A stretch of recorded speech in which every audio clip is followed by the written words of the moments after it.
Hi there, I'm Tony Namulo. I'll be your host for the Experience Architect Show, where we hope to inspire you to create more meaningful experiences every day. On today's show, I'll be speaking with Stefan Lee, who has a diverse background in media, television, and strategic functions. Join us for a rich discussion as we talk about the evolution of television and media, customer experience, employee engagement, innovation, and much, much more. Hi, Stefan, and welcome to the Experience Architect show. It'd be great if you could just tell us who you are and what you do. Great question. I think the simplest way I succinctly put it is 6 words. I look Korean, I sound American, and I act British. So that's kind of me in a nutshell. But every one of those little bits of the identity have a large mosaic of things behind it. But yeah, I originally came from the US, parents of Korean heritage, and I've lived in London for over 10 years now. So that's Very cool. how I got to be where I am. And in that, there was a journey, obviously, with a career that took me here. And I've done a lot of different things in my life, Tony. But we met each other through my time in media and in television. So I spent 7 years working at Discovery, which then became Warner Brothers Discovery. I recently left that, and now I'm an independent consultant in the field as well, with working organizations such as BAFTA and Comic Relief. Awesome. So was that did you just fall into that, or was it always something that you're like, since you were a child, really want to get into media and television, or it just happened? It's one of those. It just happens. So many people have their life story, and you just fall into things. And that's what it was for me. So I had actually, in a previous life, was working in healthcare in developing countries. So I actually had lived and worked in sub-Saharan Africa, in Rwanda in particular, working in the health sector there, and wanted to spin that into a longer career. Found my way through an MBA to try to boost that career. And then the first job that took me into London was actually not in healthcare at all, but it was a telecoms company that had operations in Africa.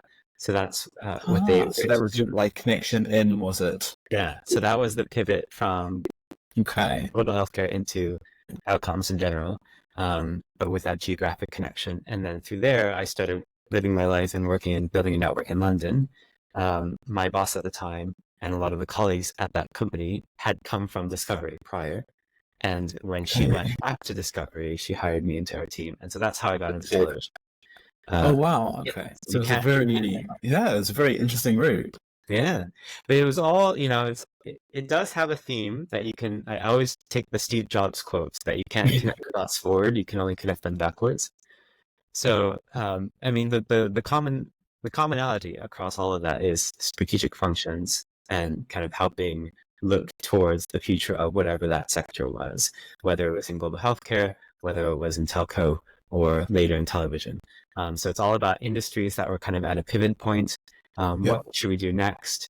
And then obviously with the experience lens on it, it was about what is the best customer experience, whether it's you're someone trying to get healthcare in a rural setting, or someone who's trying to get a smartphone upgrade for the very first time, or what's great television, what's great content. So I can see how, definitely, the work in healthcare, that's definitely creating some better experiences. Tell me how do you do that in in the entertainment space? When you're looking at media and television, is that something that because that must be a really difficult industry, one to enter and two to stay in? Yeah, well, it's definitely it's a very dynamic industry, and it's certainly going through its challenges right now. This time, but that also presents a lot of opportunities. So obviously, the biggest kind of macro story in television and entertainment has been the shift from old school kind of linear television packages that you would pay a big cable bill every year, to a streaming world where now you can kind of content is unlimited, choice is unlimited. Exactly. And the ease of going in and out of a service is, I mean, there's no example like that before. So from a customer experience perspective, that's wonderful, right? Like you don't have to, you get to choose what you want to watch. Of course. Almost all of it is extremely high value, high quality. And so you're kind of in the driver's seat. Whereas before that was not necessarily the case. And so that the whole industry has had to lean into that. What does it mean to super serve the customer? What does it mean to super serve them in new technologies as well? So which came first? Do you think it was customer demand, or do you think it was like, have expectations changed in terms of, where consumer technology has just, been evolving quite rapidly? Or do you think it was like the perfect storm of, technology being available plus new business model opportunities to take advantage of? Yeah, I think it's the last point you make. It's a perfect storm, really. Very famously in the history of television, you've got a Netflix that has come and really revolutionized that business model. So Netflix was at the time a very, it wasn't a traditional player. It came in with a streaming first mindset after they vacated their own business model away from DVD rentals. But then once they got into the content supply business, it was really about streaming, and they kind of invented and pioneered that model. So suddenly that was a new entrant that really disrupted the traditional landscape. And then you've got the rise of the technology that can support all of that as well. So you remember the old models of television sets that you had before. Now they're all smart TVs, they're all connected, so they can handle both the traditional linear signal and the new digital world in the hardware. And then on top of that, you've got the rise of the smartphone era. So now everybody can have access on the phone to all of that content as well, which that wasn't the case, before. So it's all of this. It's kind of the business model has changed. There were new entrants in the ecosystem, and the technology allowed a lot of new behaviors to be ingrained. So how do you, I guess in terms of the media and television scene, who are your customers? Is it consumers, or do you have do you see customers as being multifaceted in terms of who your customers are? Yeah, I mean, in media in general, you've got many different users and payers, let's say, in the value chain. How you define customer depends on where you sit. A lot of times at the very end of the day, you're thinking of customers are the viewers. They view the end product, they view your TV show or your film, they laugh, they cry, and they pay another month's worth of access, right? So that's the typical customer. But you've got a lot of other kinds of customers along the value chain as well. In the paid TV model, you've got customers that are not only the viewers, but also the distributors. So who, as a content creator, are you going to distribute through, and who are your channels of access? Right. So that's a new kind of customer. So you've got your business to consumer, and then you've got your business to business. Exactly. Okay. Exactly. And then which do you prefer? Is one easier than the other, or do you kind of have to treat them the same or differently? Well, it's funny because those worlds, they can be very separate, but they're also blurry, right? So the same thing with television and film. It used to be two very separate universes, and TV was kind of the poor stepchild that all the best actors, would want to film and never touch, that terrible TV area. But now it's the reverse. TV is prestige, TV is premium, and you've got people who dabble in both, who specialize in one or the other. And the similar thing can be said for B2B and B2C. You got at a company level, you really have to play both fields if you want to be a true player in the whole field. There are obviously angles to being a B2C focused firm versus a B2B. But those, at the end of the day, it depends on where you sit in the ecosystem. But you kind of have to know the rules of the road for both, and you can probably specialize in one or the other. Yeah. And do you think that that those rules change over time? Is it purely based on what people care about at that time? Well, if you're talking about a business model, right, in the old days, the distributors had a lot of power, and the B2B world had a lot of power these were these gatekeeper mechanisms to then say, in order to get access to the content, you come to one of these very few sources, we'll tie up a really good deal, offer a good value to the customer, and the way we go. And B2C was very minor or non-existent. Now you've got a rise of B2C, and the dynamic has shifted. So you still have to cater to the B2B world, and there's still definitely opportunities for that. And now we're seeing a great kind of rebundling these days of now that so many streaming services. There's a rebundling back into a more of a B2B style play. But it's in a world that's kind of B2C is on the rise and ascendant. Just even as a consumer, I love to travel. And one of the most frustrating things for me is, let's just take Netflix, for instance, but I know that this happens on all of the different platforms, is I didn't realize until I do a lot of international travel that depending on where I'm like trying to watch my program from, I might either be blocked or it's just not available as one of the things that I can watch. It's irritating to me. Why is that? And do you see that that's ever going to be fixed in the future? Yeah, well, it comes from a world where the rights, the IP rights, are bought and sold geographically. Kind of the heritage of that model.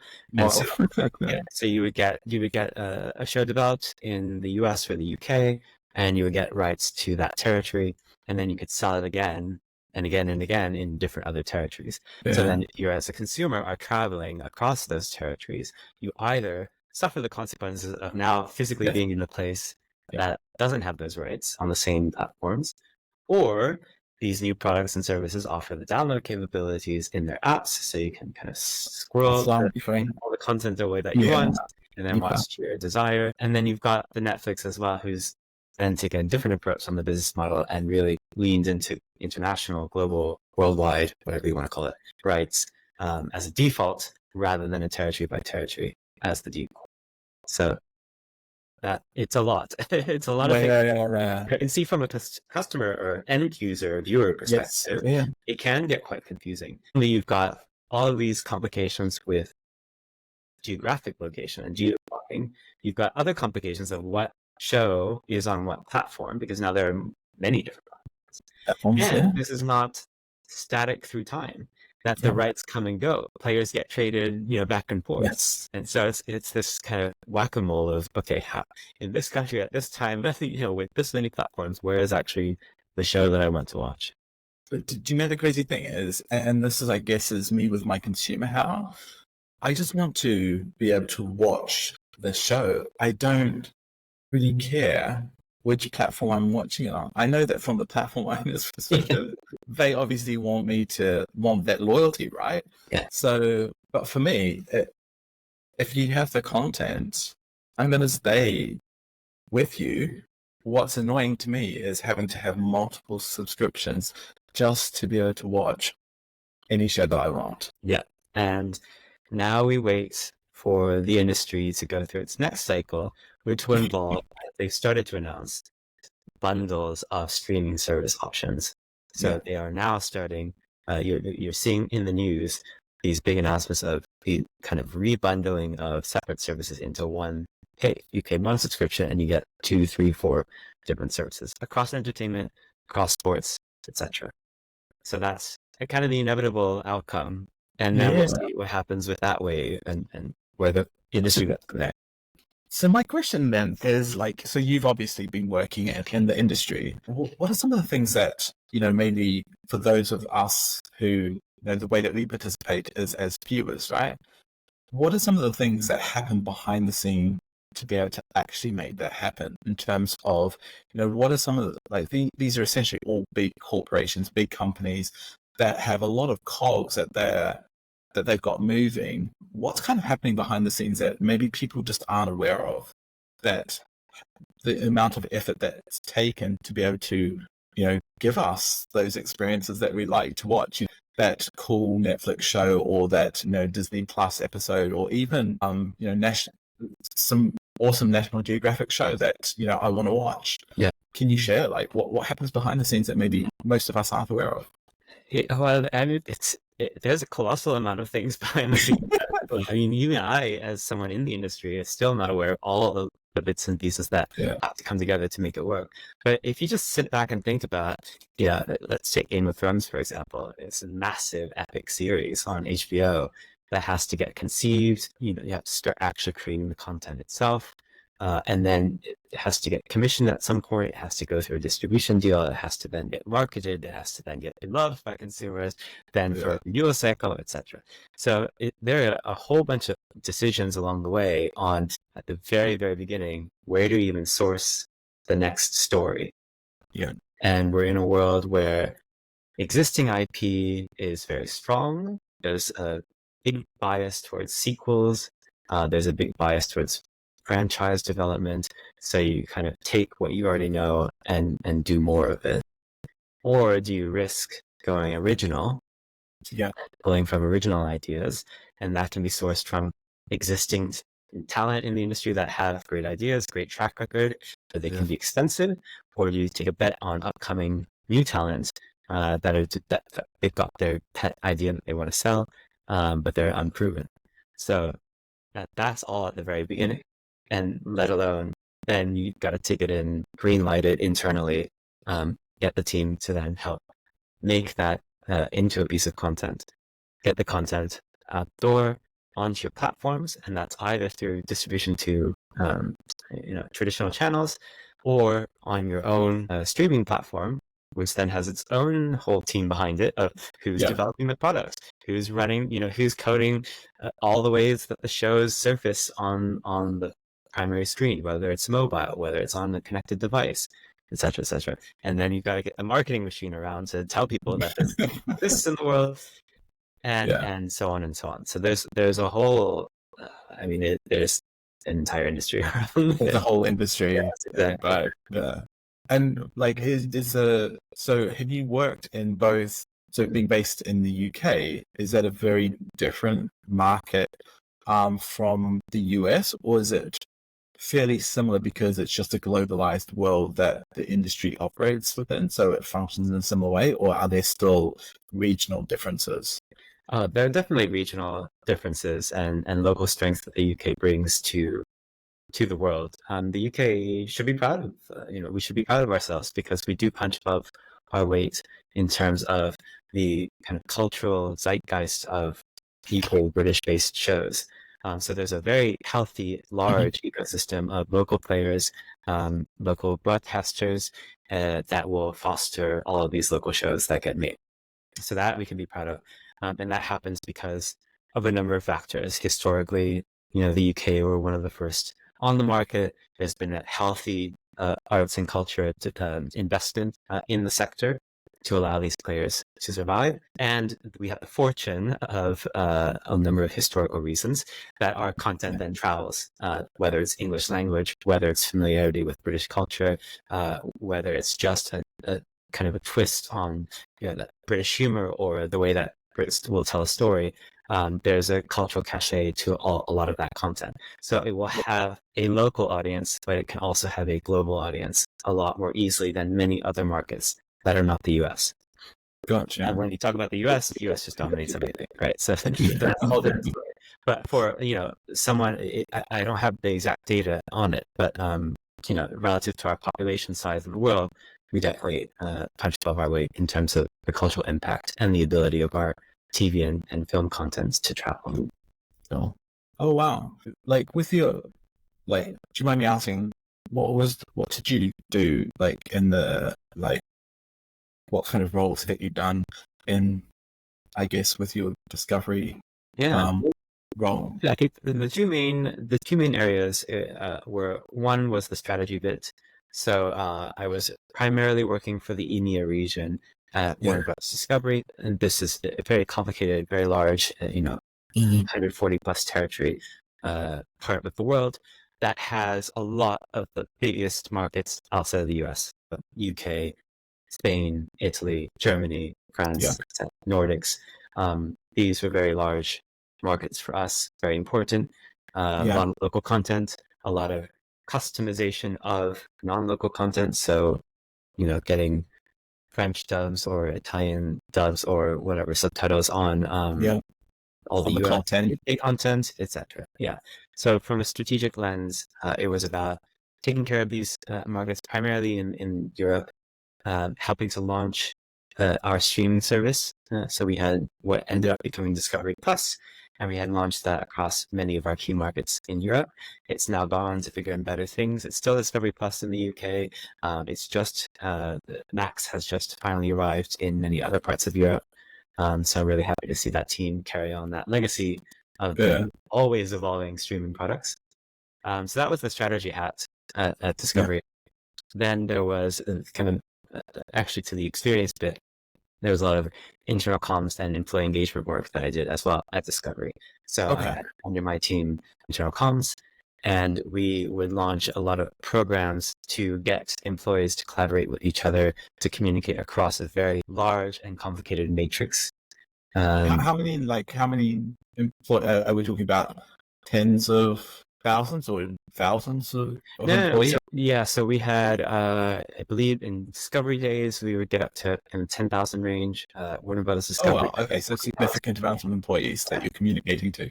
Yes, that's globally. And then obviously when you drill down to the EMEA region or the UK team, it's a little bit more manageable. But we would come up with these programs to get the messages out that we needed to across the regions, but also allow people to collaborate amongst themselves and not just a one-way kind of hear ye, these are the things that you need to know as an employee, but also let's kind of collectively gather the strength of all of our knowledge throughout all of the company.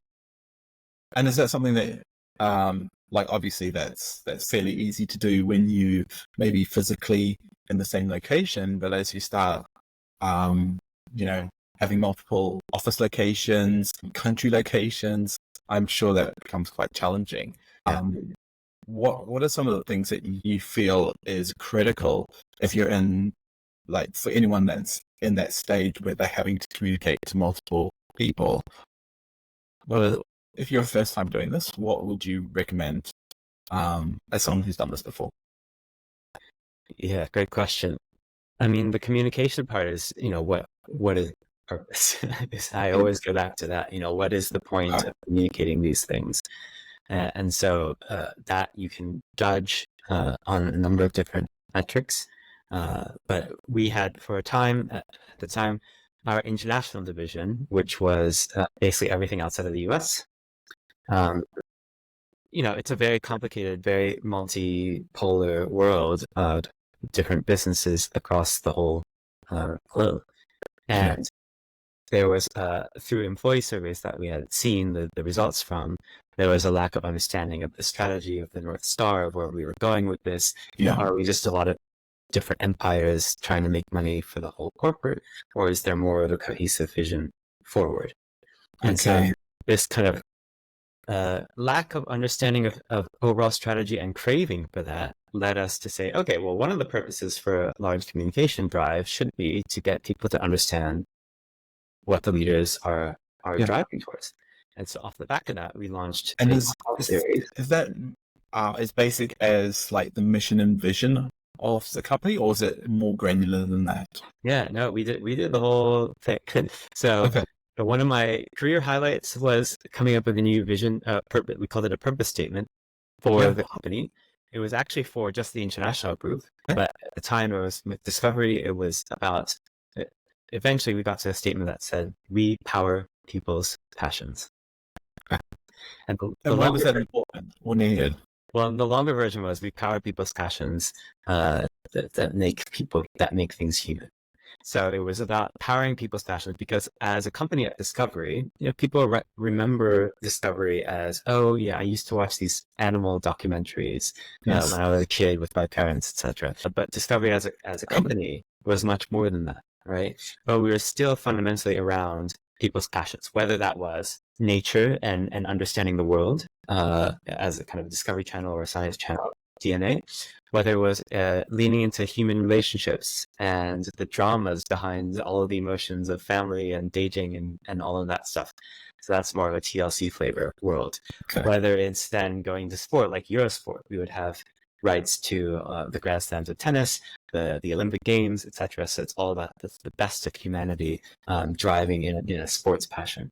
So that was the through line we saw across all of the content we had. It was all about humans indulging and following passions. Yeah. And so that's what we distilled into our visions, our purpose statement. Yeah. Power people's passions. And then there was a campaign to kind of spread that wide and far across the organization. And you asked at the beginning, why was that necessary? Yeah. I think it was because we had this employee base that, again, they were asking for strategy. They were asking for clarity. Like, why do we exist in the world? We pulled from Simon Sinek's methodology of his book, Start With Why. Do you come across that one? Yes. And it's all about businesses can exist in the world just to make money, but that doesn't keep employees engaged. That only serves people to a certain point. But the businesses that can articulate and really share a vision of why they should exist in the world, apart from just making money, is going to have multiple benefits across the employee base as well. It's gonna motivate employees to stay there longer, put in that extra effort to help get that company to succeed, because they're doing it more than just to have the company make money. They're doing it to advance a purpose. And so to articulate a vision that spells out what that purpose is and gets people excited about that was really important. And so that was one of the biggest projects I remember at the summit. So I love how you're like, getting people excited is important. And one of the things that I've learned over time is getting them excited. In some ways, it's sometimes the easy part. It's keeping them excited. It's the hard thing. Yeah. So how do you do that over because it's quite easy to get people excited by something new, right? That new shiny thing. Mm-hmm. How do you keep them in, and I guess this goes back to what you were talking about earlier around engaging employees. Like, how do you keep them excited and bought into that over the longer term? Yeah, that's great. It's I always say everyone loves a launch campaign or a launch party, but no one loves like a maintenance party, right? And no one here's a let's keep up the good work. No, it's a good question, and that's the thing. It's just, I think, the human nature of always wanting something different with variety, keep things spicy, and so a launch is a very big thing, but keeping that engagement throughout is a challenge. So one of the things we did from an internal engagement perspective was we launched initially a collaboration communication platform called Workplace. That was through Meta.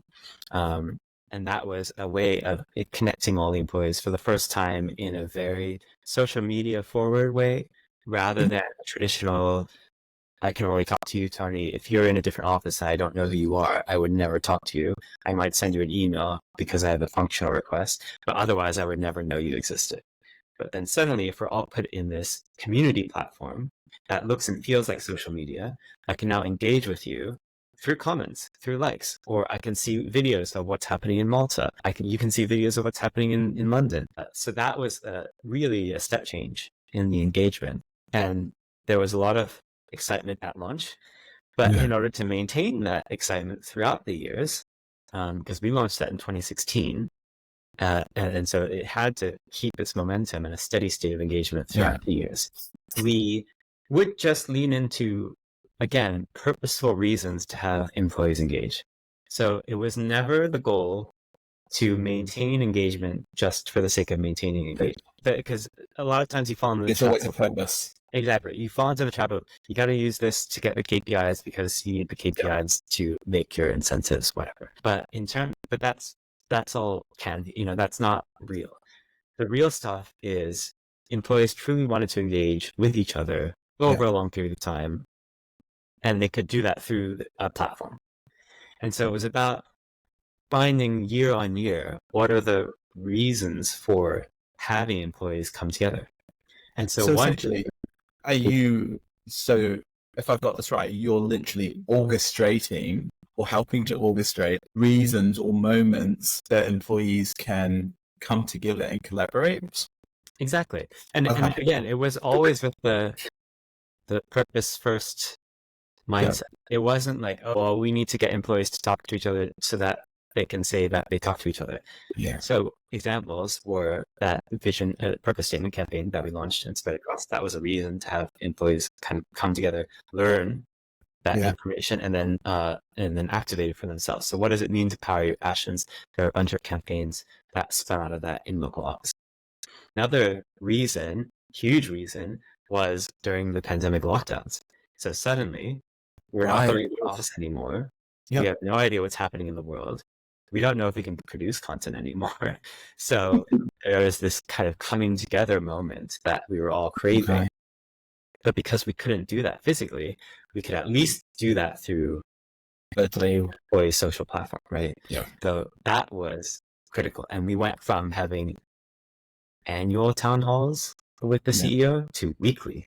And he would come in his living room and talk about, the struggles that he had that week about dealing with the COVID pandemic. And it humanized everything. It made people come together in a way that we could have never expected. So do you think that you would have been able to do that had you not had that community already in existence? Do you think it would have been a harder road to do that if that community platform hadn't existed? Yeah. I would love to hear what other companies did that didn't have a built-in solution when the pandemic hit. Thank God we had that. We also, for other reasons, had started employing Zoom, for example, to do video calls prior to pandemic. That was an amazing thing to have already set up to go. Yeah, then you can collaborate. Exactly. So we were actually quite lucky, or you could say we saw the future.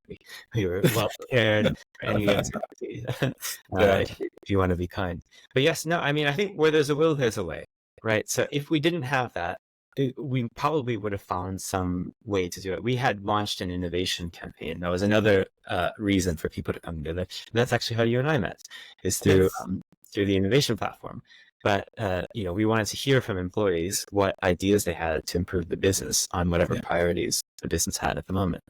And we came up with a system to collect those ideas, share the best ideas, and implement them. And so we would have found a way to get those employees to talk somehow, some way. We did it with the innovation programs. We did it with the workplace platform. We would have found something if there was a big enough need, which I would argue there definitely was during the lockdown. And then when you think about, when you talk about innovation, how, what are we talking about when it comes to TV and media? Is it innovation in the sense of continuous improvement, or is it, innovation in terms of large things as to how you're going to, markets that you're going to enter, or business models that you're going to change, or is it a combination of all of those things? Yeah, innovation is one of those buzzwords in corporate life. Well, this is everyone's an innovator. Anyone can do anything. Innovation. So yes, what is innovation? The way, we came from an angle of consumer engagement or employee engagement at the end of it. So in terms of experience, that it was very. So innovating the experience from an employee standpoint. Yeah, it's very similar to that. So we came at it from an angle of let's change the employee experience within our company and innovate on that. And that's kind of our area of focus. Sure.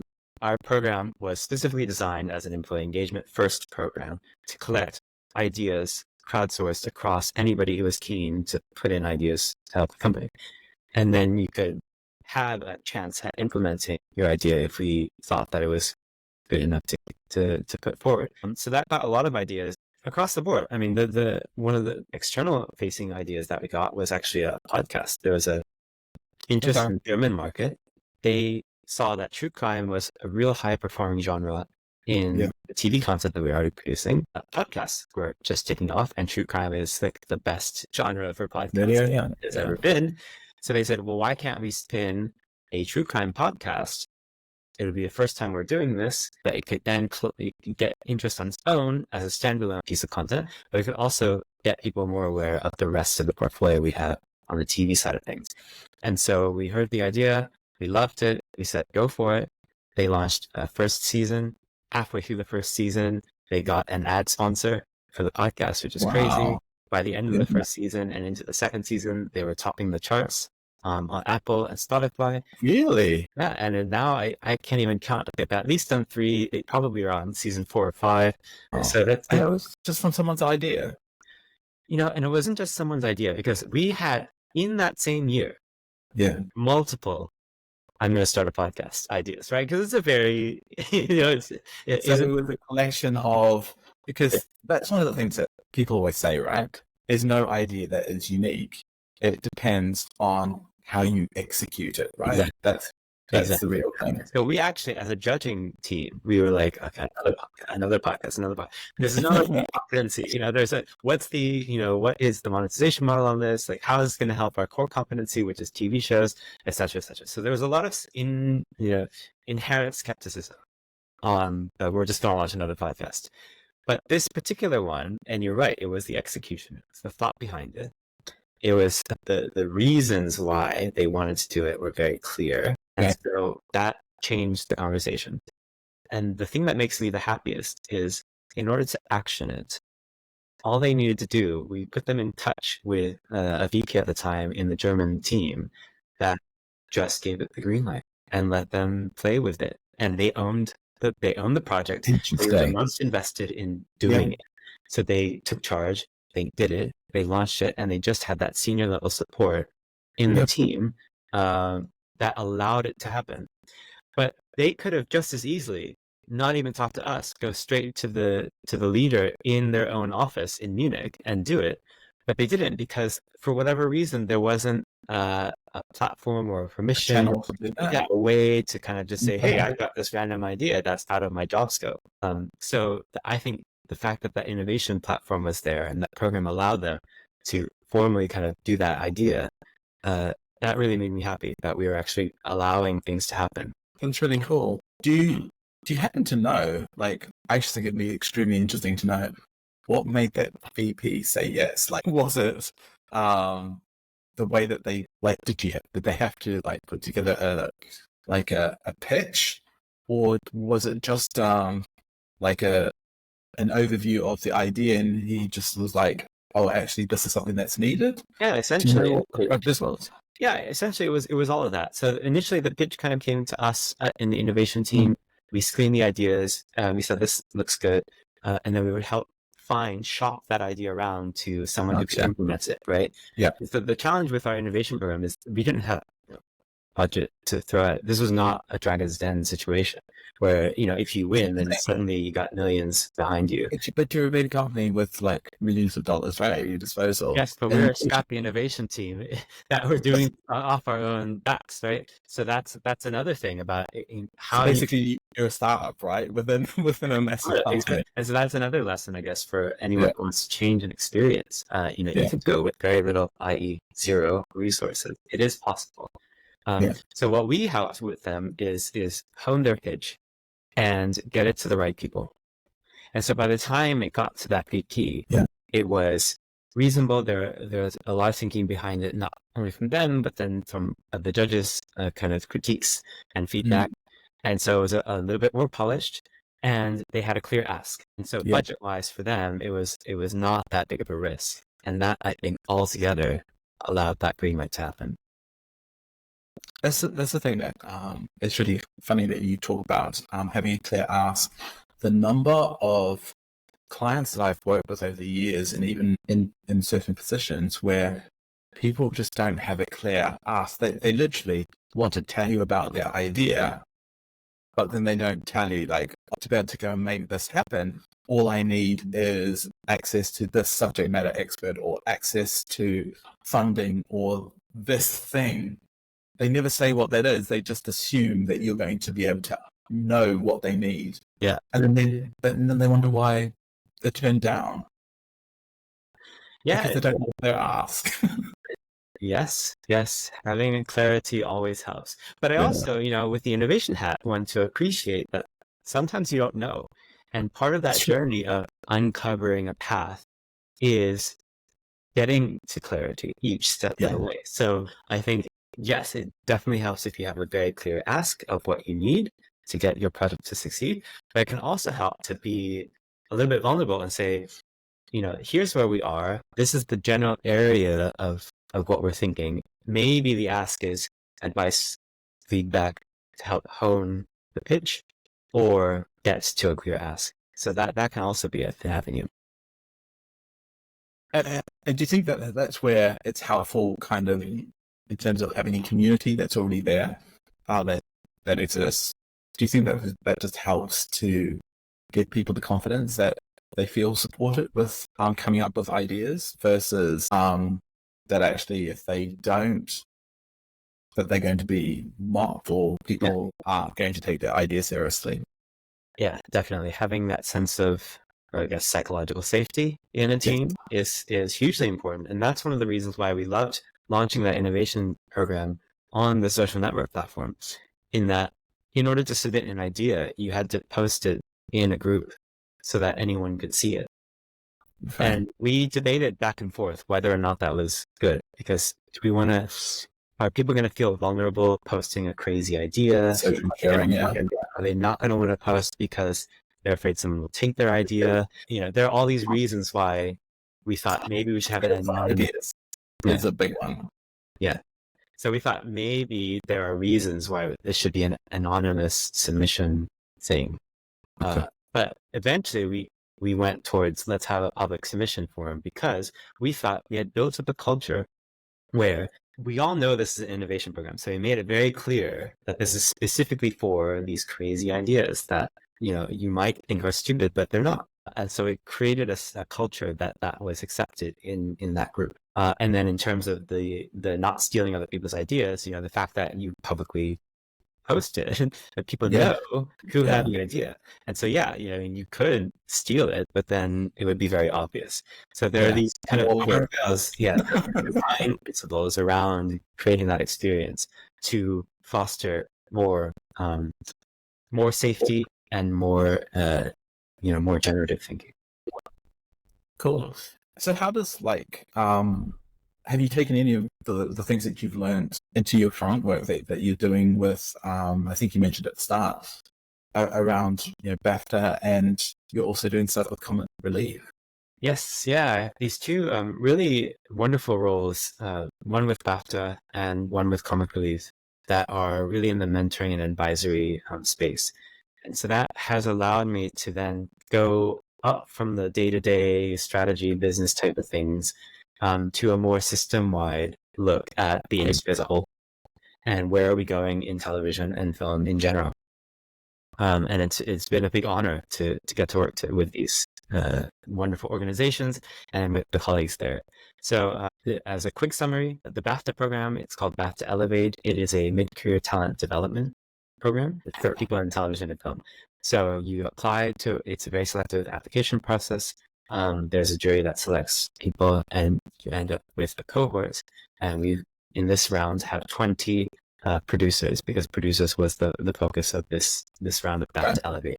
So these are all mid-career producers, and they all come from different underrepresented backgrounds.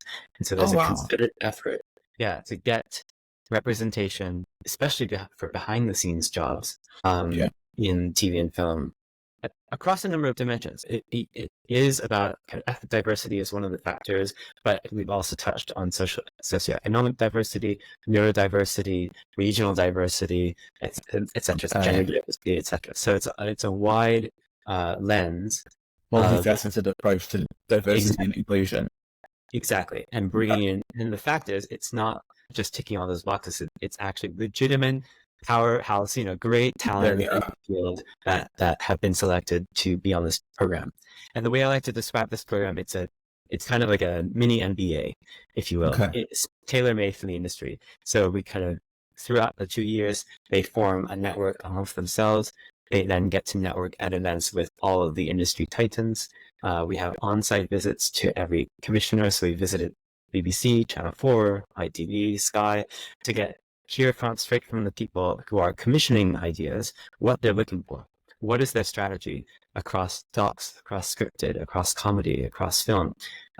So the producers can actually hear and ask questions and get FaceTime with the people in the industry.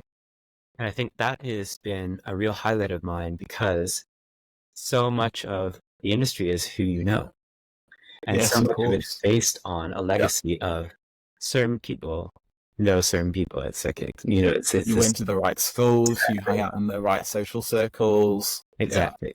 And so in getting, into these walls, into these halls, that is a way of helping diversify the talent pool that these companies are drawing from. That's the BAFTA Elevate piece. The Comic Relief piece is another advisory role on a fund that's been created. So it's a pilot fund called The Power of Pop. And it is a really cool fund. So it's an investment in organizations that are helping to work on social justice issues, particularly racialized and marginalized groups. So we are funding organizations that work in pop culture. So there's a lot of TV and media representation issues that are funded, but are trying to raise and profile the voices, the communities from marginalized backgrounds. Interesting. And are these just passionate projects, or do you see them as being something that if someone is interested in that these could be career roles, or are they more things that you would do on top of having a separate career? Yeah. Well, I guess the roles that I am in right now are, supplementary to the career, but they're wonderful. I mean, they're in the advisory kind of niche space. And as one develops your career, you have your primary kind of day job, but then you also add in advisory positions as such. And so I really enjoyed that. In terms of the function of the programs themselves, those are avenues for careers. So we are literally trying to get people to develop, elevate their own, whether it's producers or whatever the function might be coming down the road, but elevating their career and making it a possibility for them to share their brilliance in the field. Where do you see that those, by elevating those things, do you see that people are just going to have a very different experience when they're watching TV or movies in the future, based on the work that you're doing across those platforms in terms of BAFTA Elevate and the Comic Fund? Yeah, going back to the ultimate experience here, which is the end viewer. You want a world in which you have, in this world of unlimited choice of content, you also have all of these great stories that are being told from communities that you never heard from before, or that with a twist that you haven't thought about before.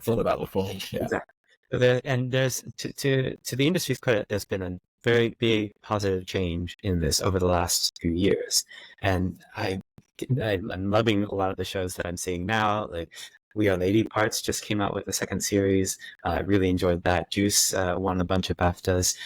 That was a great show as well. And these are representations of Muslim communities in the UK with a comedic twist that I never, not being in any of that community, would have never really interacted with. And so the fact that these are on very big broadcast platforms, that's fantastic. But they're just a handful. And so I would love to have continued engagement in this pipeline that, what we call diversity, equity, inclusion, or what we call representation on screen isn't a point in time. It's not a blip that, because of world events, everyone was interested for 1 or 2 years and then it stopped. This is an ongoing dialogue, and I'm hoping that, especially by working on behind the scenes roles and talent in that part of it, there's been a lot of work in front of camera in terms of telling more stories and having more people visible that were a little bit farther behind in the behind the scenes. And so to get that whole talent and draw from all of the ideas from all of these communities to get the content on screen, that's great. I'm really excited about this journey. Yeah. So what do you wish that had you known earlier in your career, what would you have changed? If you could change 1 or 2 things. Gosh, that's a tough one. I think, this element of human-centered design, human-first thinking, whether it's crafting an experience or thinking about content from the human stories, and rather than whatever the technical or the industry gaps or whatever people are trending right now. That's something that has been there from a long time, but I would encourage basically younger self to really lean in more into that. And it really is about the humanity of it, and not knowing 20, 30 years ago that everything is going to be AI, and the future of humanity itself is being questioned as we speak. So I think for me, the response to that is doubling down. Human stories are even more important today. Exactly. Human stories are also human connections, right? So that's not to say, AI and technology are enemies. I think they are definitely an asset in this journey. But what I'm seeing is that the direction of travel is really doubling down on what are the human relationships that make things better. That's quite a large responsibility, I guess, from directors, producers, and the industry in terms of it, because these stories shape public opinion. This year, as a great example, is there's so many elections that are happening globally. In pop culture, the TV and media industry have a huge influence and impact on that. Yeah. Do you think we're going to see some radical changes in how people start telling or sharing the types of stories? Or do you think that they're going to kind of go on different paths? Nice, easy question. What's the landscape? Put your little crystal ball gazing at all. Yes. Given that the whole world is in turmoil, what's the future of culture? But that actually goes straight to the work with Comic Relief, this Power of Pop Fund, where we are trying to put money behind ways of new engagement with pop culture. And we started with this framework of a theory of change, which is the whole concept of which is, why should people invest in pop culture to get towards social justice? Does that even make sense? Yeah. And the argument, thankfully, is that it does make sense to invest in pop culture, because that comes up in terms of representation and understanding of issues and the longer term trends of changing, minds about certain issues. So we've seen a radical shift in public opinion about LGBT issues over the years, right? And we're in such different place today than we were even 5 years ago, 10 years ago, for sure. So that kind of change is possible. And a lot of that came through pop culture mechanisms, having shows where those cultures and communities were represented, knowing people in that community, knowing allies in the community, etc. That takes time, but that is eventually, I think, the most powerful way to change. You can go and elect leaders that will set an agenda, and it will help to have certain priorities changed from the top. But you can also have a groundswell through pop culture and through the masses that lead to social change. So I would say that there is an optimism, despite the current climate of it's tough to watch the news all the time. It's tough to deal with all the uncertainty with all the elections.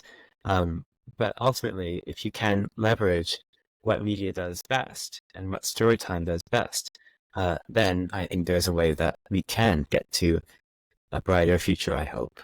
I just think it's really interesting, what you were talking about in terms of culture influencing, certain things. Right now, there seems to be so much discussion. We touched on it a little bit in terms of, artificial intelligence, AI. I've already started seeing a few different shows where they're talking about the human relationship between, technology, whether it's artificial intelligence or robots, and you see the good versus evil, genres playing out. Do you think we'll see more of those kind of stories shaping or trying to shape the cultural experiences that we're going to have 20 years from now? Yeah, it will never stop, because fundamentally the story at the end of the day is, what is the human's relationship to the technology or to the changing landscape? So you had, 10 plus years ago, Her came out. That's true. As a film, and then you had it come back up in the headlines because ChatGPT and Scarlett Johansson and all of that controversy, right? So it is relevant, and then people had that moment to look back and say, oh, well, actually, Her had a lot of interesting commentary on what is the future of this, and now we're kind of in that future. So do you think that then the industry is shaping our future that we're looking today? Well, it's the same as does life imitate art or does art imitate life, right? So if you Very go true. down this philosophical way, I think they're intertwined, right? You can't really separate the two because what we see is possible, made possible by technology, definitely shapes what then gets produced. Again, it's also the medium is the art or the art is the medium, whatever you want to say about that. But the fact that people now can, walk around with a phone and watch something that is small, it's that didn't exist before. The fact that in a few years' time, we're going to have AI-assisted storylines or whatever it might be, more interactive potential content. I don't know what that future holds, but there's still going to be some sort of human connection to that, whether it is on the fear element of the unknown, and there are going to be many stories, a la Black Mirror, that will play with that dialogue of fear, or whether that's optimism for the fact that technology can change a lot of things, the platforms will change, or will we just have a whole bunch of new kind of TikTok videos to watch ad infinitum? I don't know, but there will definitely be a human that wants to watch something human related, and whether technology is intimately involved in that, that remains to be seen. Yet to be seen, man. Interesting. Thank you so much for such a rich conversation. I feel like there's so many things that we unpacked during this short conversation. What is next? There's the future of humanity, no less. Is there a focus that you're really excited about in the next 3 to 6 months that you're like, what, I just can't wait for this thing to happen? Yeah, well, again, kind of on that trail of the advisory roles, I'm really excited to see where the Power Up platform goes. We've just finalized our strategy for the future of the fund, and we are in the process of announcing a third cohort of organizations that we are going to fund. So that is extremely exciting because that's the next round of love that can be spread. So I'm really looking forward to that. And then there's a whole other side project that we didn't even touch on somehow, which is on the improvisational side of things. So part of this... Tell me about that quickly. Yeah, this human-human interaction is really fascinating. One of the hobbies that I had when I moved to London was I joined the improv scenes. Improv comedy has a rich heritage in the UK. I started taking some classes, and that's led to now 8 years of doing shows and being in groups and performing on stage, improv comedy nights. And I really love that. What I've noticed is that the skills that we learn in improv theater are fundamental to just being a good colleague, being a good coworker, coming up with new ideas, being more creative, and thinking about the future of strategies or future projects. So I would love to distill those ideas from improv and spread that in a professional development setting, and helping kind of colleagues in industry in various sectors, whether it's in media or outside of media, to improve their confidence, their creativity, and their performance ultimately. So that is a project that I'm really keen on. Do you feel like people don't have I always thought that drama was always very scary. I didn't want to get out in front of people, right? For the fear of feeling silly, or is that something that you still feel like you have to overcome those barriers? Yeah. You know what's equally scary is having to do a presentation to the CEO and not look silly. That's true. That's true. So there are use cases very powerful to help calm nerves, understand that all the world is a stage, and when you are in a meeting room or doing a presentation or interacting with teammates, you are improvising, you are listening to inputs coming in, and you are trying to pose solutions or ways to move forward. That is all the same in the conference room as it is on the improv stage. It's just the valence of whether it's comedic or tragic, maybe. Okay, so I get it. That makes sense. So you're literally taking the skills that you would need to have or develop on the ideas on stage, and really life is a stage, isn't it? So you're just going through your own play, or you're interacting in other people's stories or plays. So Okay, I get that. It's all about, it's really about the fundamental principles. So, for example, in improv, it's all about listening is huge, because I can't build a scene with you, Tony, if I didn't actually listen to what you're saying. And so many times in work or in life, we are just politely waiting for our turn to say something and not actually listening to the other person. We want to communicate our perspective versus listening and then responding. You're right. Exactly. And you just sat there spending your whole time nodding your head, but actually thinking about what you're going to say next, which is not helpful as a communication skill. So active listening is huge. That's big in improv. And why can't that be big in developing your own personal and professional at work? So there's that. There's team building. It's all in improv. It's different to stand-up, because stand-up is a one-person show, right? So you craft the joke, you land the joke, people laugh. Whereas in improv, you are usually in a team, and you are trying to build the world together. You are creating a scene together for the first time and for the last time. And so all of that is about, how do you take cues off of team members? How do you build creatively in a direction that is useful for the whole? And so that, again, that's a huge fundamental skill that needs to be exercised constantly in the work setting. But if it's, if you are working on a project and you have to come up with a unknown future state of that group project, you will be using the same skills as creating an unknown scene on stage. And so it's very fundamental principles of improv are all very applicable to growing as a professional. And if I want to find out more about the improv,